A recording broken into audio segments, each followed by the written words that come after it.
नमस्कार दोस्तों, कैसे हैं आप? आशा करता हूं कि आप काफ़ी अच्छे होंगे। हमारे इस सरकारी कर्मचारी हब में आपका हार्दिक स्वागत है।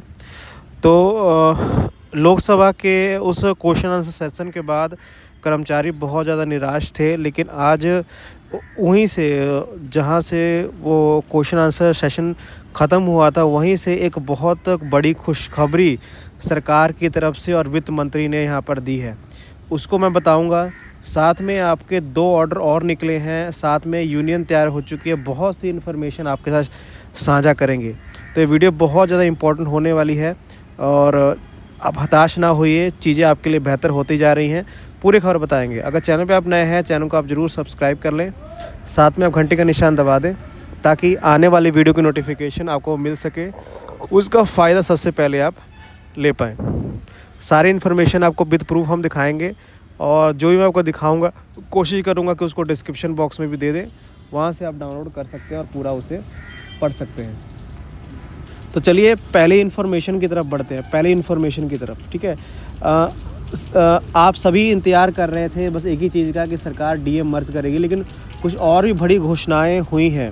साथ में एक और घोषणा हुई है जो मैं आपको लास्ट में बताऊँगा, जिसको सुनकर पेंशनर तो खुश होंगे ही खुश होंगे, जो केंद्रीय कर्मचारी जो अलाउंसेस पाएंगे वो भी खुश होंगे।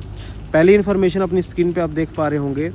शायद आपने इस बात को गौर नहीं किया होगा कि सरकार ने एक और फैसला यहाँ पर लिया है जो ईपीएफओ कर्मचारियों के लिए था। ईपीएफओ कर्मचारियों कई टाइम से क्या चाहते थे कि उनका जो भत्ता है, जो 1000 वाला भत्ता है, उसको बढ़ाया जाए, जो मिनिमम 7500 किया जाए। तो सरकार ने इसके ऊपर जवाब दिया है। जो 80 लाख पेंशनर हैं जो ईपीएफओ के अंडर पेंशन लेते हैं, उनके तहत एक कमेटी का गठन किया गया। अपनी स्क्रीन पे आप कमेटी की पूरे मेंबर्स की लिस्ट आप देख पा रहे होंगे। ये वो कमेटी है जो ईपीएफओ के जितने भी मुद्दे हैं, ख़ास तौर पे आपका जो पेंशन का मुद्दा है, ये जो 7500 वाला मुद्दा है, इसको यहाँ पर सॉल्व आउट करेगा और अपनी रिपोर्ट को 31 मार्च 2026 तक सरकार के पास सबमिट करेगा। उसके ऊपर ही सरकार यहाँ पर फैसला लेगी। यहाँ इसका जवाब यहाँ पर लोकसभा में भी दिया गया है। विंटर सेशन में जो क्वेश्चन आंसर सेशन हुए थे, उसमें भी यहाँ पर क्वेश्चन का आंसर दिया गया था, उसमें भी यही बताया गया था। तो डिमांड को यहाँ पर रखा गया है और डिमांड्स के लिए यहाँ पर एक कमेटी का गठन कर दिया गया है केंद्रीय कर्मचारियों के कहने पर, और ये कमेटी अपनी रिपोर्ट को सबमिट यहाँ पर जल्दी करेगी। इसकी लास्ट डेट रखी गई है 31 मार्च 2026। तो कमेटी के गठन का हो गई है, इसकी रिपोर्ट का इंतजार रहेगा। इसका पूरा पीडीएफ लिंक आपको डिस्क्रिप्शन बॉक्स में दे दिया जाएगा, वहाँ से आप उसे पढ़ सकते हैं। अगली इन्फॉर्मेशन की तरफ बढ़ते हैं। अगली इन्फॉर्मेशन अपनी स्क्रीन पे आप देख पा रहे होंगे। आपने वो तो लेटर देखा था जिसमें सवाल जवाब हुए थे, जिसमें यहाँ पर पंकज चौधरी जी ने यहाँ पर कहा था कि हम अपने डीआर को मर्ज नहीं करेंगे। एक और मैं क्वेश्चन आंसर सेशन दिखाना चाहूँगा जो राज्यसभा में हुए हैं। अपनी स्क्रीन पे आप देखिएगा। ये क्वेश्चन आंसर सेशन में एक बहुत बड़ी मांग को यहाँ पर केंद्रीय कर्मचारियों के माना गया था। अपनी स्क्रीन पे आप देख पा रहे होंगे। राज्यसभा में क्वेश्चन नंबर 252 क्वेश्चन पूछने वाले थे श्री जावेद अली खान, श्री रामजी लाल सुमन। यहाँ पर क्वेश्चन वही थे, ठीक है। लेकिन एक और एक्स्ट्रा क्वेश्चन था कि पेंशन और सेंट्रल गवर्नमेंट एम्प्लॉयज़ के जो प्रोसीडिंग है या 8 CPC, उसके अंतर्गत क्या यहाँ पर फ़ायदा दिया जाएगा। तो लास्ट में आप आंसर को पढ़िएगा। देखिए लास्ट वाला यहाँ पर आंसर सेशन में सी पॉइंट लिखा गया है, the 8 CPC will make its recommendation on the various issues viz pay allowances pension etcetera of the central government employees. मतलब जो सेंट्रल गवर्नमेंट एम्प्लॉयज़ को मिलने वाले जो अलाउंसेस हैं और जो पेंशन है, उसके ऊपर भी 8 CPC में रिकमेंड किया जाएगा। मतलब बड़े बदलाव 8 CPC में भी किए जाएंगे, ऐसा यहाँ पर सरकार ने कहा है। मतलब उनके जो अलाउंसेस हैं, जैसे HRA हो गया, TPA हो गया, जितने भी अलाउंसेस हैं, उनको यहाँ पर सरकार देखेगी, बढ़ाएगी, घटाएगी, जो भी करेगी, लेकिन उसको देखा जाएगा। साथ में पेंशन को भी देखा जाएगा। तो ये बड़ा यहाँ पर आंसर जो है वित्त मंत्रालय की तरफ से यहाँ पर जो पंकज चौधरी जी ने वह दिया है। और इस आंसर के बाद काफ़ी केंद्रीय कर्मचारी उस सवाल से संतुष्ट है जहाँ पर, क्योंकि उसको आप भूल जाइए, अब यहाँ पर आपका डीएम मर्ज नहीं होने वाला, क्योंकि सरकार की तरफ से दोनों बार यही सेम जवाब दिया गया, तो अब मर्ज नहीं होगा। लेकिन एक बड़ी खुशखबरी है कि आपके पेंशन को रिवाइज़ किया जाएगा, आपके जितने भी और अलाउंसेस है उसके रिवाइज़ किया जाएगा 8 CPC में। ये बड़ी खबर है। तो इसकी लिंक भी आपको डिस्क्रिप्शन बॉक्स में मिल जाएगी, वहाँ से आप डाउनलोड कर सकते हैं और पूरा उसे पढ़ सकते हैं।